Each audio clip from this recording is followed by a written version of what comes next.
Hello বন্ধুরা, কেমন আছো তোমরা সবাই? আশা করছি তোমরা সবাই অনেক ভালো আছো। নিপিস ব্লগিং চ্যানেলে তোমাদের সকলকে জানাই স্বাগত। আজ আমি তোমাদেরকে বানিয়ে দেখাবো খুবই সহজ উপায়ে তৈরি করা পদ্ম খাজা। তো পদ্ম খাজা বানাবো, এরপর আমি এখানে মিশিয়ে নেবো তোমার এক চামচের মতো ঘি।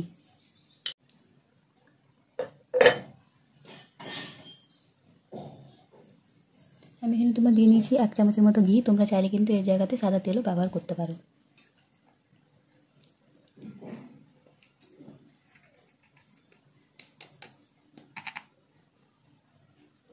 এরপর আমি এখানে দিয়ে নেবো তোমার 1 চামচের মতো, হাফ চামচের মতো নুন।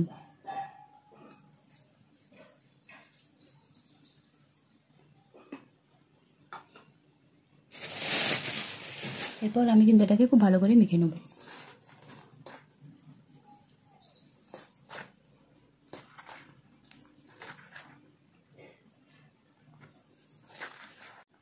তো দেখো আমাদের ময়দাটা কিন্তু এরকম শক্ত হয়ে গেছে। এরপর আমি জল দিয়ে একটা ডো বানিয়ে নেবো। তো দেখো আমি কিন্তু এরকম করে একটা শক্ত ডো বানিয়ে নিয়েছি যেভাবে। এরপর আমি এটাকে কিন্তু একটা বাটি ঢাকা দিয়ে রেখে নেবো। তো দেখো আমার কিন্তু একদমই এটা বেলা হয়ে গেছে। কিছুক্ষণ পর আমি দেখছি যে একটু নরম হয়ে গেছে এটা। এরপর আমি হাতে লাগিয়ে নেবো সামান্য তেল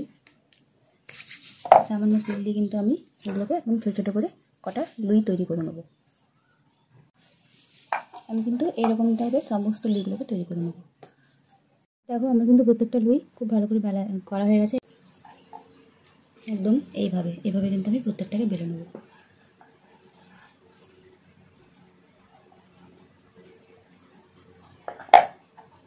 আমার কিন্তু প্রত্যেকটা পাপড়ি খুব ভালো করে আমি বেলে নিয়েছি। এরপর আমি যেটা করব, মাঝখানে মানে পদ্ম ফুলের মাঝখানে দেওয়ার জন্য যেটা থাকে একটুকু 3 কোণার মতো, সেটা আমি কিন্তু করে নেবো। তো এই জন্য আমি তোমার নিয়ে নিয়েছি এখানে সামান্য পরিমাণ তেল। এটাকে আমি একটু লম্বা করে বেলে নেবো। বেলানোর পর আমি যেটা করব, এটাকে এইভাবে দিয়ে আর একটু এইভাবে মুড়ে নেবো। আমি তোমার নিয়ে নিয়েছি এখানে একটা যে ভিতরে যেটা থাকে সেইটা, পাপড়িগুলোকে আমি এইভাবে অ্যাটাচ করে দেবো প্রথমে।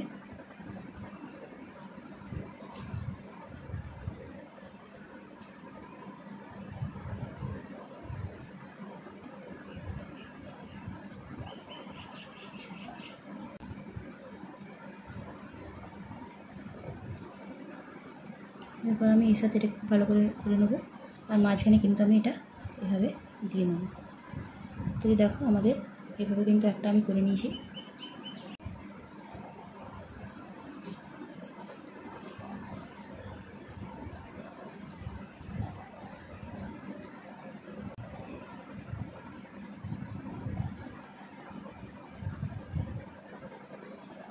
তো দেখো আমাদের একটা পদ্মফুল কিন্তু তৈরি হয়ে গেছে। এভাবে আমি কিন্তু প্রত্যেকটা পদ্মফুলকে তৈরি করে নেব।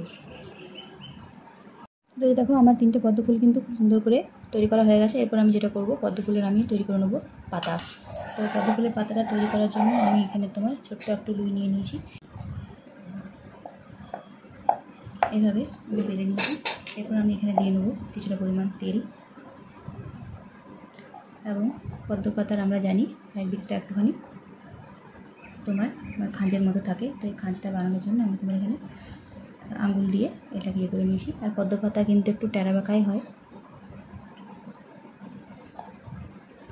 এরপর আমি একটা চামচ দিয়ে এভাবে দেখো আমি কিন্তু 2টো পদ্ম পাতা তৈরি করে নিয়েছি। এরপর আমি এগুলো কিন্তু তেলে খুব ভালো করে ভেজে নেব। তো দেখো আমি কিন্তু কড়াইয়ে তেল নিয়ে নিয়েছি। আর তেলটা আমাদের কিন্তু গরম হওয়ার জন্য আমরা অপেক্ষা করব। আর এরপর কিন্তু আমি ভেজে নেবো একটা একটা করে আমাদের পদ্ম ফুলগুলো।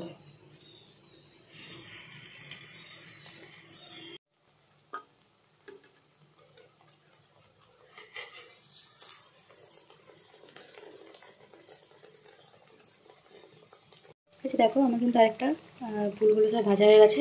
আর এইভাবে কিন্তু আমি বেশি লাল করবো না, এইভাবেই কিন্তু আমি রেখে নেবো।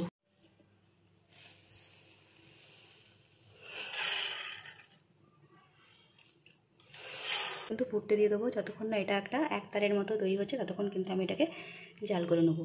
তো দেখো আমাদের চিনি শিরাটা কিন্তু একদম তৈরি হয়ে গেছে। আর তোমাদেরকে আমি একটু হাতে নিয়ে দেখাই যে এটা কিন্তু আমাদের চিনি শিরাটা কিন্তু হয়ে গেছে। তো এরপর আমি যেটা করবো, আমি যে পদ্মগুলো মানে ফুলগুলো যে আমি সাজিয়ে রেখেছিলাম সেগুলোর উপরে কিন্তু আমি চিনি শিরাটা খুব ভালো করে দিয়ে নেবো। দেখো আমি কিন্তু এবার চিনি শিরাটা এই ভাজাগুলোর উপরে খুব ভালো করে দিয়ে নেবো।